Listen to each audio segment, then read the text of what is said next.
very much.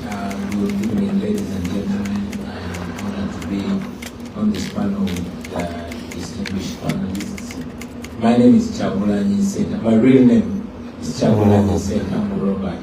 I always keep complaining that my musical stage name slowly but surely overtook my real name. However, I'm consoled because it's much easier to pronounce. So please call me Bobby.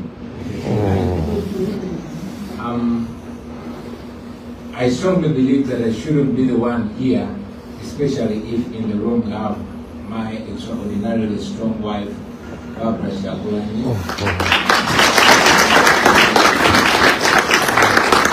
Who I believe is one of the strongest women that I know. And in addition to that, in the house we have my sister Agatha Atreole. She's a lawyer and activist, and she has gone through so much that I believe not so many can stand. However, since today I'm the one invited and I'm the one having a necktie in my neck, I believe I represent them. I've listened to the panelists.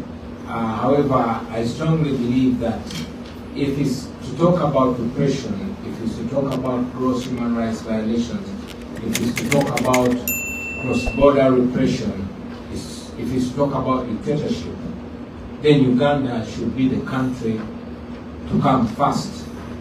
Uganda is a country of close to 50 million people under the firm grip of General Yoweri Kaguta Museveni for 40 years and counting. He took power by barrel of the gun in 1986, and up to now, he's still in charge of our country. He is famously quoted to have said the problem with Uganda in particular and Africa in general are the leaders that overstay in power. But now it's a very big crime to remind him of what he said when he was my age.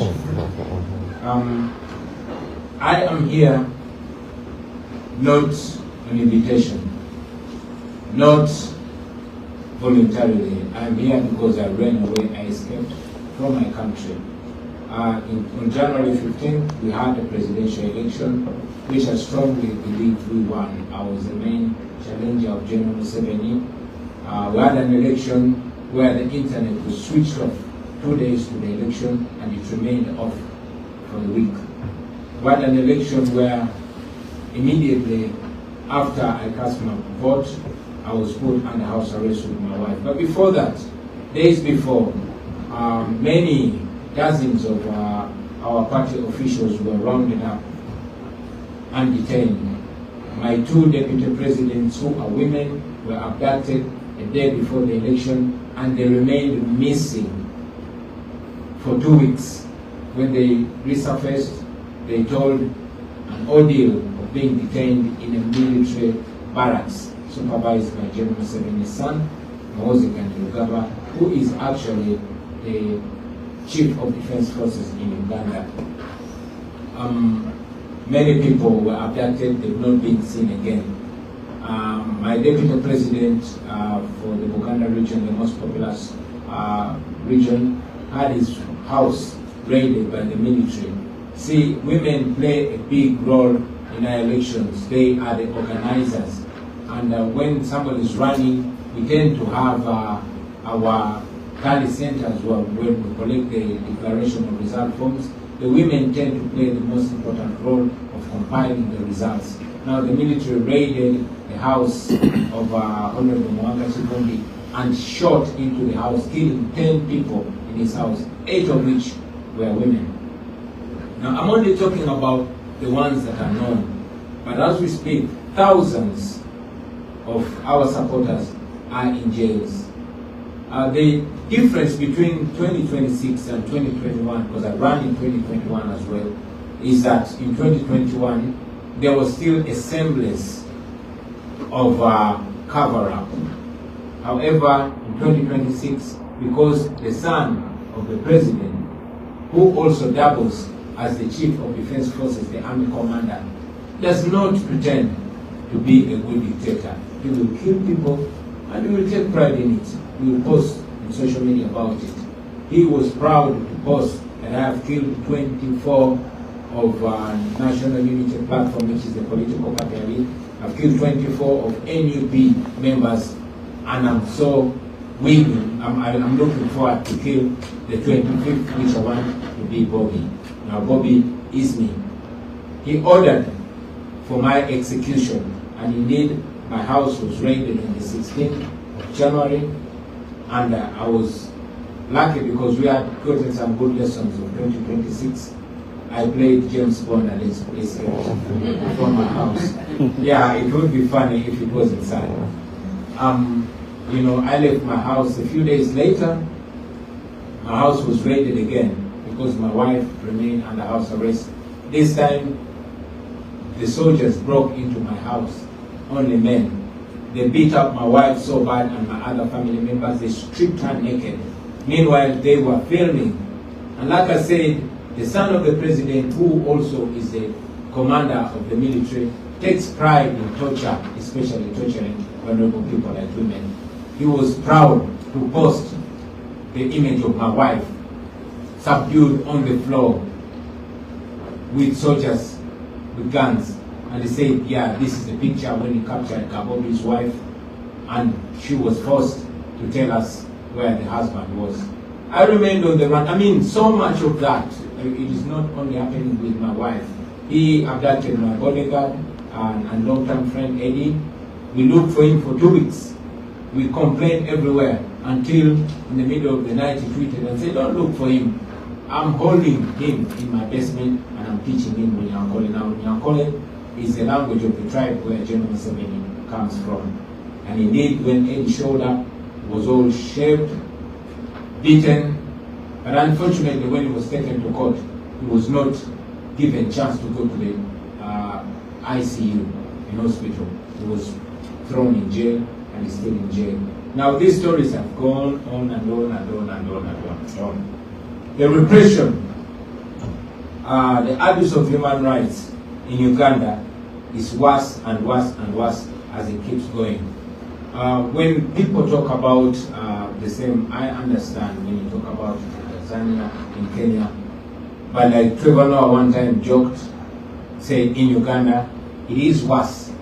What makes it even worse is that those that we look up to are not looking for accountability. I like that Otieno talked about it. It is not accountability and justice that is looked for, but political settlements. No wonder so many political players are silenced or compromised. We have what is supposed to be the highest moral body, the Interreligious Council. Now, the Interreligious Council comprises of religious leaders, leaders of all the religious sects that come together in what is supposed to be a moral body. They went to my house when I was being looked for, when the son of the president was tweeting every day, giving me 48 hours to show up or you'll find me and kill me, ordering soldiers to look for me everywhere and kill me. Again, my wife and family was under house arrest. They did not have food because nobody was allowed to go in my house or come out of my house. But when the Interreligious Council went to my house, what they were asking my wife to do, number one, there were two things. First is to warn me not to destabilize the country. And two, asking whether I'm willing to sit down with General Museveni. And I've said it many times, that we are not disagreeable to dialogue, but not transactional dialogue. And also reasserting ourselves that it's only free people that negotiate. And our and what works for our country and individual. Now this has also been a big problem to us. We find ourselves in the United States and not in any country in Africa. Why? Because we believe that it is countries like the United States that wield power and influence over authoritarians like General Museveni. We are aware that for a long time the United States was giving up to $1 billion annually to Uganda in security cooperation. So we have always been requesting not just the United States but other developing partners like the EU and the UK, that this aid should be conditioned to values that we all profess: democracy, human rights, and the rule of law. Unfortunately, it has many times played up as if the US and other development partners are only interested in diplomacy and not democracy. And that we believe that the more we and you friends echo that desire, that is what's going to work. Many times the US seems to be persuaded by security cooperation, but not democracy, not the promotion of human rights, which is very disturbing in our case. Now, Professor mentioned it in the case of Tanzania, that in Tanzania, the citizens look at the government like a parent. I wish we could look at the government like a parent, but for us, the government in Uganda is looked at, in fact, the president is looked at as a king, and we are subjects. And the son of the president plays it right because he's not shy to go on social media and say, well, I cannot wait for Mzee to step aside so I can take my inheritance. For clarity, I would request some of you, and I think I'm promoting you, please go and follow Muhoozi Kainerugaba on Twitter. That will help us, to speak less, because he helps us. He puts everything, and whatever he tweets, we believe it is in many ways their dinner table talk. Now, talking about trans-border repression, transnational repression. In the yesteryears, when people were struggling for freedom and for democracy, particularly in Uganda, they would run to Kenya, they would run to Tanzania. But when I was running out of my country, I could not board a plane in Kenya. I could not board a plane in Tanzania. I had to run as far as 3-4 countries away, because General Museveni is more like the godfather of the region. Dr. Kizza Besigye, the guy who mentored us, and a veteran freedom fighter and political activist and opposition leader, was picked from Kenya.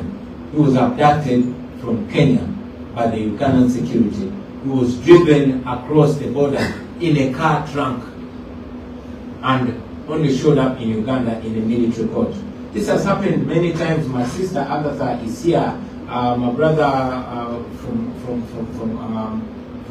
Kenya, Boniface Mangi, faced the same plight when they went to stand with our brother Tundu Lissu in Tanzania. This goes on and on and on and on. What I feel is causing this is the inaction and perceived complacency by those that are supposed to be moral big brothers. Kenya used to be safe. Tanzania used to be safe. I want to believe that because the leaders there seemed to expect repercussions when they abuse rights. But General Museveni in Uganda has emboldened all other leaders to abuse rights with impunity because they see him get away with it. This is a guy that has been in power for 40 years. This is a guy that massacres citizens with reckless abandon. This is a guy who has a son that will threaten even other countries. When he threatened to invade Kenya and capture its capital in 1 week, the father, who is the president of Uganda, came out and publicly apologized to Kenya. But the following day, promoted the son. When the son tweeted an image of a tortured political activist, the following day, he was made the commander of the military in Uganda. So impunity, injustice, and gross human rights violation and crime is rewarded in Uganda, and Uganda gets away with it. I want you to imagine a situation where the Chief of Defense Forces tweets having killed 24 political opponents, and tweets that he orders his military publicly to look for the presidential candidate that is challenging his father and bring his testicles. I apologize for my crude language, but he tweeted and ordered that my testicles should be delivered to him. Interestingly, the following day, he was standing shoulder to shoulder with diplomats, having dinner with ambassadors of democracies. So this, in many ways, is a slap in the faces of those that talk about human rights, that talk about democracy. And it speaks to the silent acceptance of this. So I want to say this, that maybe this impunity wouldn't be happening. Maybe this dictatorship wouldn't be accepted. And maybe these authoritarian leaders would not be behaving like this. But because their actions are seemingly acceptable by the inaction and by the blind eye that is given to them, then it keeps growing. Now, abductions are the order of the day in Tanzania, they are the order of the day in Kenya. Don't be shocked when they are the order of the day in other countries. I could have gone on and on and on and on, but maybe I'll stop here. And I like to make my conversations interactive. I apologize, I'm still healing from that recent trauma. I tend to pinch myself to make sure I wake up from the ordeal and confirm that I'm surely out of Uganda, because I had to escape from my own country. Many of my friends that are perceived and thought to have helped me, some of them, I'm told, have been shot and killed. When I was nominated to run for president, the Electoral Commission gave me 16 police officers to man my security, like they did to all other presidential candidates. Interestingly, after my exit from the country, all of them were rounded up and detained. I'm told that 9 of them were dismissed from the police with disgrace. They are being accused of aiding me to exit the country, while others are still in detention. So much has gone on. Many political activists are still detained. Many of our comrades are still detained. But I hear that they are suggesting to have negotiations with the government to allow me to return to my country and to allow the political party I lead to be recognized as a legitimate political party. So I wonder what they nominated to run for president. I could go, like I said, I could go on and on and on, but maybe I'll take the questions. I thank you very much for listening to me, and I thank you, fellow panelists. Thank you very much.